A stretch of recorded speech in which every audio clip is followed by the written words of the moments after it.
Amém, queridos. Então, baseado nessa questão da influência de Adão sobre a Adamá e a maldição que vem sobre ele, mas afeta a Adamá, que é a terra começa a produzir espinhos. E é interessante, e deixamos para uma próxima meditação, nós convidamos você a estudar sobre Gênesis conosco, e aí nós daremos mais detalhes. Mas, por enquanto, eu posso te afirmar que após a promessa em Gênesis 3,15, quando Deus, falando com a serpente, disse: porém, inimizade entre você, Satã, e a mulher, entre o descendente da mulher e a tua descendência, o descendente da mulher te ferirá a cabeça, e você, Satã, lhe ferirá o calcanhar. Essa promessa, ela exige que uma mulher, sem o auxílio de homem, venha gerar um filho que vai esmagar a cabeça da serpente, porque ele diz semente da mulher, ele diz descendente da mulher, excluindo o homem. Isso é um primeiro ponto. Mas o casal, Adão e sua mulher Havá, que nós chamamos de Eva, entenderam que nasceria de Havá, de Eva, esse descendente que esmagaria a cabeça da serpente. O que é curioso é que o capítulo 4 de Gênesis começa com a mulher tomando as decisões, com a mulher falando. Nós não ouvimos mais a fala do homem que Deus formou do pó da terra para dominar. Nós vemos a mulher falando. E o casal entendeu que o primeiro filho que eles gerassem, após a promessa, seria o filho da promessa, desconhecendo que Deus falou que não seria da relação de um homem com uma mulher, desconhecendo e desprezando o fato de que ele falou para a serpente que seria da semente da mulher. E lembramos aqui para a igreja de Isaías capítulo 7, versículo 14, que lembra Gênesis 3,15 nesse momento, quando diz: e a virgem conceberá e dará à luz um filho, e lhe chamarão Emanuel. Ok? Então, esta virgem daria à luz. Mas o casal não entendeu dessa maneira. O casal entendeu que Havá, que Eva, seria a mulher que daria à luz ao descendente que esmagaria a cabeça da serpente. Um erro gravíssimo, mas que vai nos dar uma ideia do que aconteceu. A terra começou a produzir boa semente e má semente. Boa semente e má semente. Você tem a boa semente gerando e você tem espinhos crescendo. Isso já está acontecendo na terra. O que o capítulo 4 de Gênesis vai nos revelar é que isso também vai acontecer na mulher. Vai acontecer no útero de Havá. Ou seja, não somente a terra produziria boa e má semente, mas agora, a partir de Gênesis 4, nós vamos observar que o útero da mulher, comparado a uma terra, também vai gerar boa semente e má semente. O capítulo 4 de Gênesis começa assim: conheceu Adão a Eva, sua mulher, e ela concebeu e teve a Caim, e disse: alcancei do Senhor um homem. No entendimento da língua hebraica, conhecer é se relacionar sexualmente. Ele conheceu ela, é claro que eles já tinham se relacionado sexualmente. É claro que eles já haviam gerado muitos filhos antes.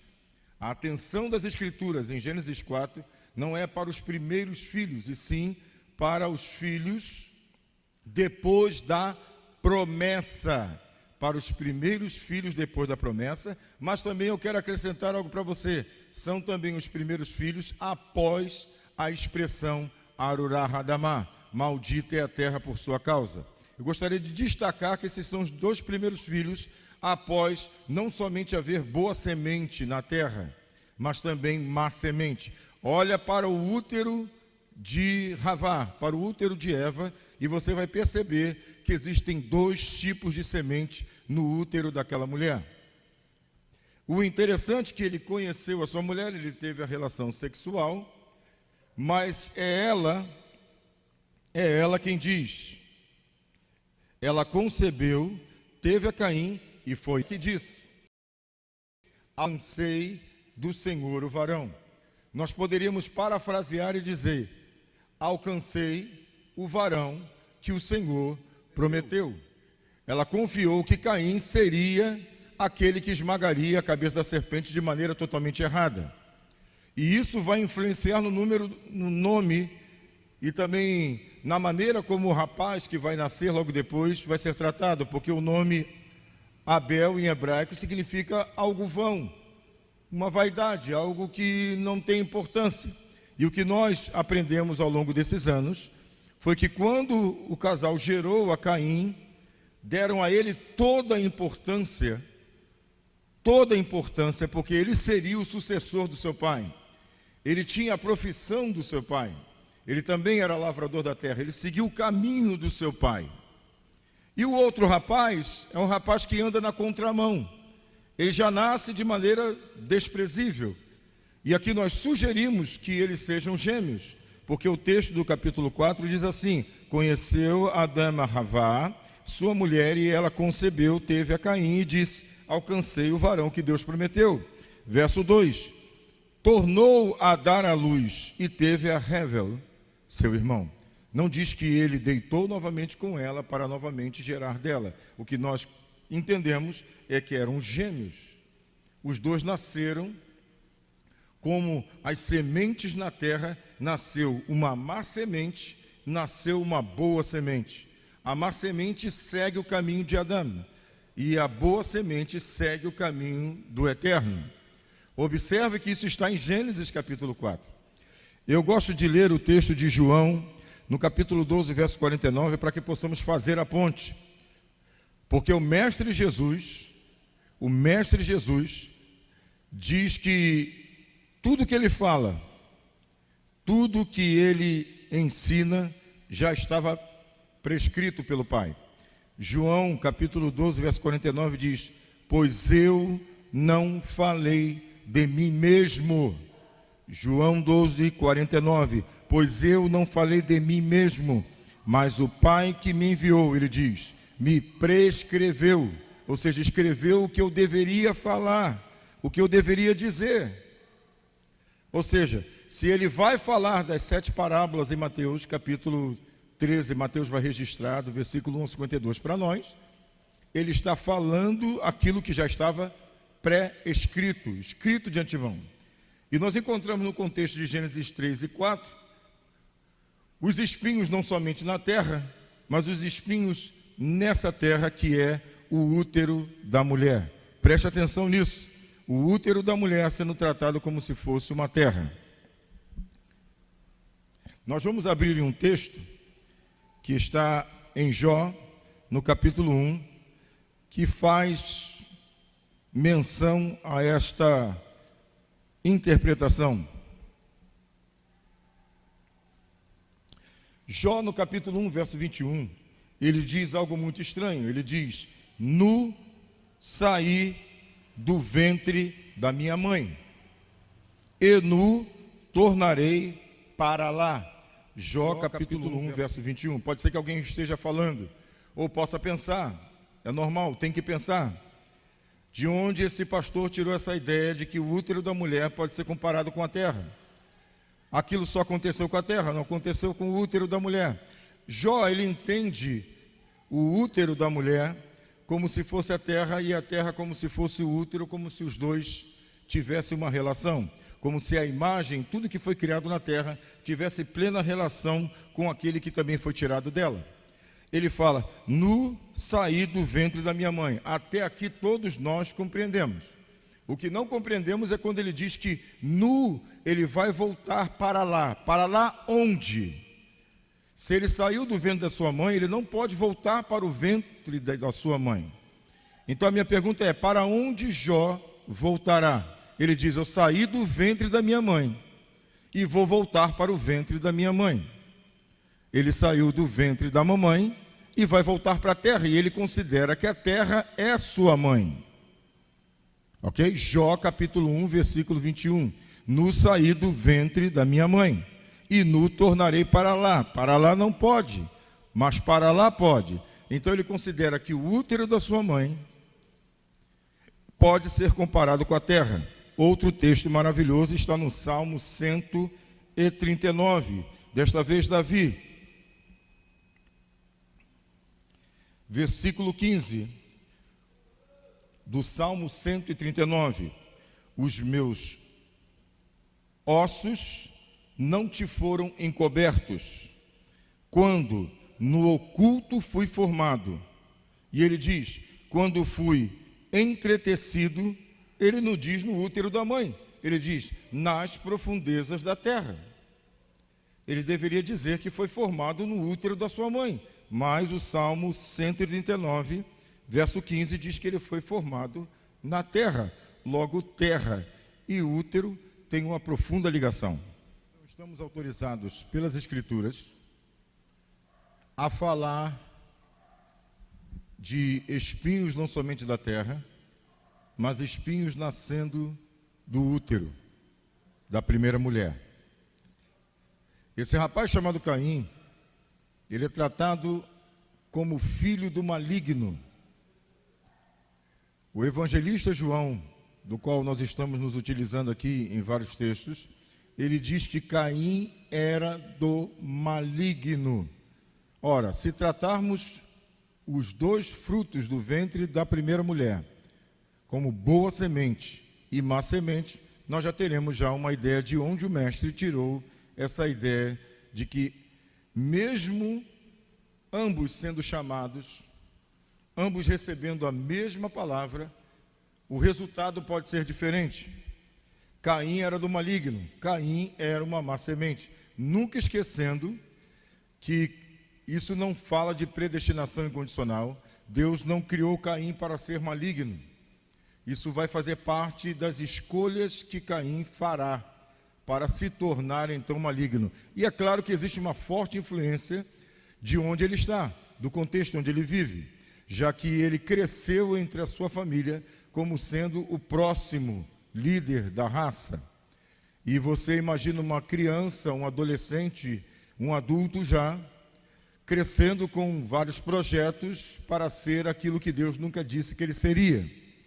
Existe então uma crise, como aconteceu também em Judas, de pensar que Deus poderia fazer na sua vida uma coisa que o próprio Deus não falou.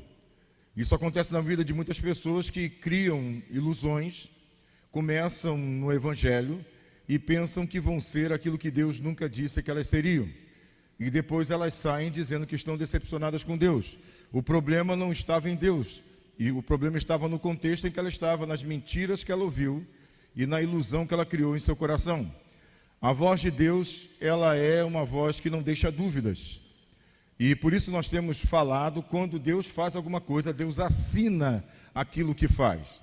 Ele deixa muito claro, tão claro que ele envia o profeta antes, dizendo como será, quando será e de que forma será e qual é o seu alvo. Se ele não enviou o profeta, não é Deus quem está fazendo, não é Deus quem está falando. Deus assina para que ninguém tome a sua glória. Essa é uma lembrança que nós fazemos. Eu quero chamar a tua atenção, não somente para Caim, que era do maligno, mas para os seus filhos. A Bíblia é tão perfeita, e eu te convido, mais uma vez, quando nós abrirmos o canal para falarmos de Gênesis, vem estudar conosco. Eu te desafio, nós vamos provar versículo por versículo, e mais do que isso, palavra por palavra, e mais do que isso, letra por letra. Eu queria te desafiar a pensar da seguinte maneira: Gênesis capítulo 4, que é uma genealogia, parece ser uma genealogia. Gênesis 5, que parece ser uma genealogia, são mais do que isso, são histórias contadas de um tempo em que nós não entendemos o que aconteceu, como aconteceu. Então, Gênesis 4, de Adão até Tubal-Caim, tem 10 nomes, e depois Gênesis 5, de Adão até Noé, ou Noa, nós temos mais 10 nomes. Ou seja, não é coincidência que o capítulo 4 tenha 10 nomes, o capítulo 5 tem mais 10 nomes. E se você for observar no pós-dilúvio, no capítulo 11 de Gênesis, do versículo 10 ao 32, nós temos mais 10 nomes. Deus escolheu o número 10. Deus inspirou Moisés a escrever 10 nomes. E se você perguntar, eram somente esses 10? Claro que não. Muitos filhos e filhas são gerados no intervalo, mas 10 nomes são escolhidos para contar a história de um tempo que nós não temos informações sobre. Então nós temos 10 nomes em Gênesis 4, que nós vamos chamar de descendência de Caim, e mais do que isso, nós vamos chamar de dinastia de Caim. Pastor, por que o senhor vai chamar de dinastia? Eu vou usar o termo dinastia porque começa com Caim e se encerra com Tubal-Caim, como se o nome dele fosse perpetuado no 10º, como se pensassem da mesma maneira, ou quisessem reproduzir o seu modelo, ou até mesmo levar o seu modelo ao ápice, a plenitude. Então você tem Caim, e você tem o 10º, Tubal-Caim, alguém que tem Caim como herói, como ícone. Eu vou colocar essas duas genealogias para você, a genealogia do capítulo 4, com 10 nomes de Adão até Tubal-Caim, e depois nós vamos colocar a genealogia também, de Adão até Noé. E eu quero colocar em paralelo, e o meu primeiro conselho para você que lê Gênesis, não leia o capítulo 4 e 5 de maneira linear, coloque como eu vou colocar dessa maneira aqui para você entender. Observe o slide. Adão gerou a Caim, Caim gerou a Enoque, Enoque gerou a Irade, Irade gerou a Meujael, Meujael, Metusael, Metusael a Lameque. E esses 3 nomes nós vamos destacar. Lameque gerou 3 filhos, Jabal, Jubal e Tubal-Caim. E existe uma menina citada depois, chamada Naamá. No capítulo 5, Adão gerou 7, 7 gerou Enos, Enos gerou Cainã, Cainã gerou a Maalaleel, Maalaleel gerou a Jared, Jared a Enoque, Enoque a Matusalém, Matusalém a Lameque e Lameque a Noé. Quando nós colocamos esse quadro paralelo, nós vamos chegar à conclusão de que eles foram contemporâneos, ok? Então, diante de você está um quadro que prova que o Mestre Jesus não inventou as parábolas. Ele faz uso das imagens que já existiam. Porque se você for ler Gênesis 4 e 5, você já vê 10 nomes da má semente e 10 nomes com a boa semente. 10 nomes da má semente, 10 nomes com a boa semente. É só você olhar. E você vai ver claramente, como eu estou te falando, que vai haver uma guerra e vai haver mais do que uma guerra. Vai haver a corrupção de uma das partes. Nós não esperamos o melhor da primeira genealogia. Eu vou tirar aqui os 10 nomes da genealogia dos filhos de Deus, da genealogia da boa semente, e vou deixar somente a genealogia da má semente. E é esse que nós estamos tratando, esses que nós estamos tratando como a sociedade dos espinhos. Se você está entendendo o que o pastor está falando, nós estamos considerando Caim um espinho nascido depois da maldição Arurá Hadamá, ou seja, maldita é a terra. Caim é um espinho. João diz, ele é filho do maligno, ele é semente do maligno. Mas isso não porque ele nasceu assim, essa foi a corrupção. O Mestre Jesus, na parábola do semeador, ele diz que o que atrai uma pessoa a ponto dela ser sufocada pelo espinho são os cuidados, a fascinação do mundo e as ambições. Observe que ele não coloca a culpa no contexto à volta. Ele coloca a culpa no coração. Muita gente acha que alguém peca por causa do contexto à sua volta. Jesus fala, não, não é o contexto, é o coração. E quando o coração concorda com o contexto à volta, o casamento se torna maligno. Ou seja, não é porque nasci ou vivo numa comunidade como Vila Kennedy que eu tenho que ser um produto do meio, que eu preciso agir como as pessoas agem. Jesus quebra essa ideia de que as pessoas são ruins porque o seu contexto é ruim. Ele diz, ainda que o contexto seja ruim, você tem um Abel, que age de maneira completamente diferente de Caim. Então, Caim não tem que ser Caim por causa do contexto, porque se fosse questão de contexto, Abel teria que ser como ele, e os seus demais irmãos também. Nós somos frutos das escolhas que fazemos, é isso que Jesus diz. Alguém tem anseios, como ele diz. Alguém tem cuidados, tem ansiedades. Alguém tem a fascinação por algumas coisas, principalmente riquezas. E alguém tem muitas ambições. Essas ambições é que fazem essa pessoa frágil para o contexto à sua volta. Ele diz que Caim vai ser Caim por causa de ambições. Caim vai ser Caim por causa da fascinação. Caim vai ser Caim por causa de ansiedade. Dentro dessa questão, eu queria mostrar para você, nessa sociedade de espinhos, e por que eu estou chamando assim? Porque se você pensar nesses rapazes que estão do outro lado, você vai concordar comigo. E qual dos dois lados, qual das duas colunas de nomes mais influenciaram o mundo pré-diluviano? Eu quero dizer para você que o lado da sociedade de Caim, da dinastia de Caim, essa sociedade dos espinhos, é o lado que mais deixa marcas na sociedade.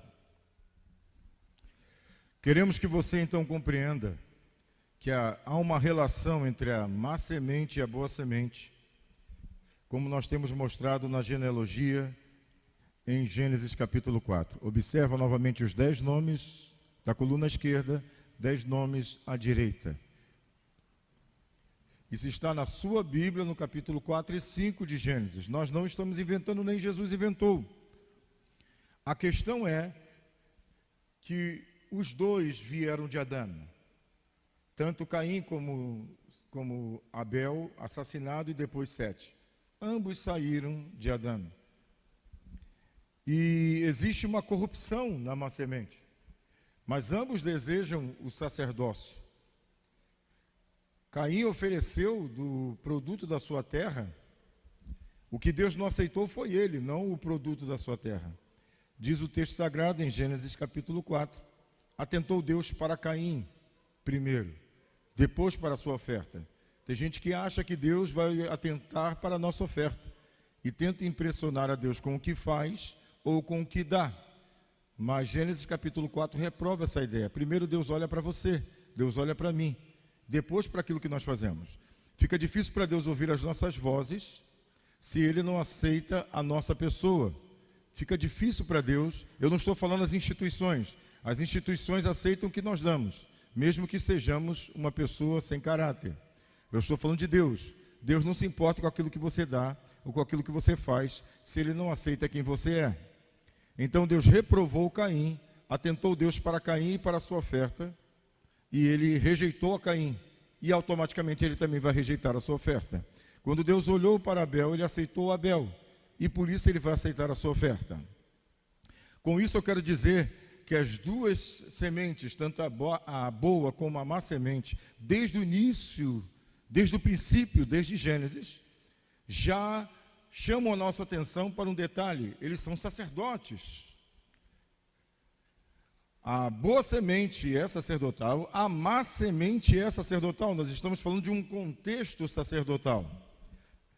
E um contexto sacerdotal que guerreia entre si pela hegemonia, pelo controle do sacerdócio no mundo.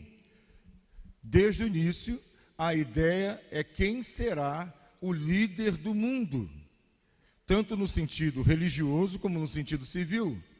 Ser o sucessor de Adão fez de Caim uma pessoa extremamente ambiciosa, uma pessoa extremamente ambiciosa e má.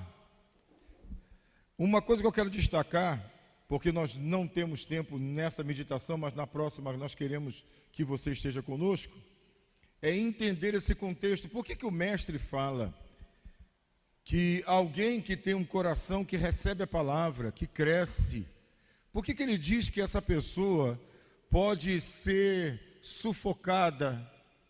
A palavra nela pode ser sufocada pelos espinhos, pelos cuidados, pela fascinação, pelos objetivos estranhos, pelas ambições. Por que o mestre fala isso?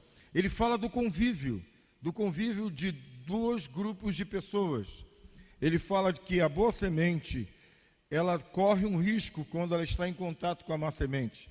E a má semente, interessante, que a má semente, ela nasce do mesmo lugar, ela tem, a princípio, a mesma chamada, a mesma oportunidade. E isso me faz lembrar do joio, que é a parábola segunda que o mestre conta. O joio nada mais é que um trigo falso. Os dois nascem juntos, os dois crescem juntos. E o interessante é que o que diferencia um do outro é justamente o resultado que cada um dá para o agricultor. mas os dois nascem juntos. Eu gostaria de chamar a tua atenção, gostaria de mostrar para você que desde o início houveram boa semente e houveram má semente. E eu queria provar para você isso em Gênesis. Comecei agora, então nós teremos uma próxima meditação, um aprofundamento desse assunto. Eu espero que você ouça o vídeo, veja o vídeo, ouça quantas vezes for necessário para que você possa acompanhar com a gente na próxima vez que estivermos juntos, aonde eu vou poder me aprofundar um pouco mais. Queria que você prestasse atenção nesses 20 nomes, nessa coração, não lendo um para depois ler o outro, mas lendo um junto com o outro. E para terminar, eu queria te dar um exemplo. Eles são contemporâneos. Eu queria que você entendesse. Por exemplo, há pessoas que nos perguntam no seminário ou em outros lugares, o capítulo 6 de Gênesis, algumas pessoas nos perguntam, Deus se arrependeu? Essa é uma pergunta que nós podemos responder com base nesse contexto. Outra coisa que as pessoas nos perguntam bastante é se a duração da vida de um homem é de 120 anos. Isso tudo está no capítulo 6, e esse contexto nos ajudará bastante. Outra questão que as pessoas nos perguntam também, e é bastante distorcido, é acerca de filhos de anjos, porque alguns dizem que Gênesis 6 fala de filhos de anjos, porque haviam gigantes, homens de grande estatura. Ok? Então, de cara, eu já quero mostrar para você que tudo isso é uma grande mentira, uma grande farsa, mas é necessário que você preste atenção naquilo que eu já falei, leia o contexto de Gênesis 3, 4 e 5, e na próxima vez que estivermos juntos, você vai me acompanhar, vai conseguir acompanhar o meu raciocínio.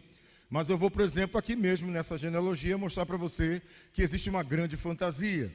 Se essa é a má semente e esta é a boa semente, se esses são os filhos dos homens e se esses são os filhos de Deus, não é difícil de ler Gênesis 6 e entender que os filhos de Deus estavam se corrompendo com as filhas dos homens. E as sementes estavam se misturando. E a Torá proíbe a mistura das sementes. Deus considera que esta é a semente da qual virá o Messias, e essa é uma semente reprovável. Ambos foram frutos da mesma semente, mas deram resultados distintos. Ambos foram frutos da mesma semente, mas deram resultados distintos. Alguém volta a repetir, vai culpar o contexto, é porque o terreno é seco, é porque o terreno tem pedras, é porque o terreno tem espinhos. Eu quero dizer para você que não.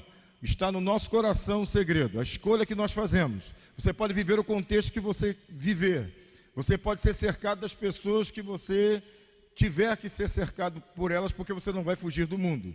A questão é o caráter que existe no teu coração, a escolha que você faz de não se corromper, porque o que Deus está mostrando é que chegou um momento em que essa geração de filhos de Deus ficaram ansiosos pelo que essa sociedade, que na semana que vem nós vamos mostrar, oferecia.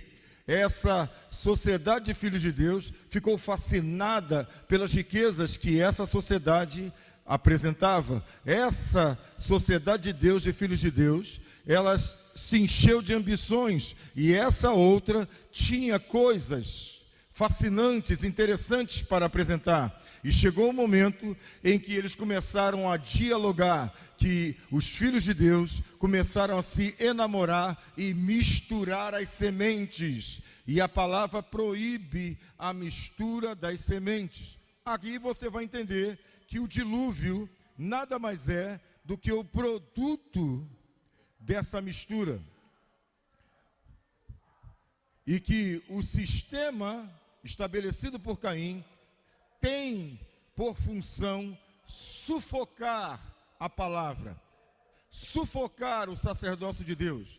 Existe no mundo, desde que o mundo começou, um sacerdócio do mal, de filhos do maligno, que tenta sufocar, que tenta de todas as maneiras fazer com que os filhos de Deus não tenham como progredir. Esse sistema existe hoje, ele está em operação hoje, e eu aconselho a todo mundo que é filho de Deus, que se considera fruto de uma boa semente e quer dar uma boa resposta para o Senhor.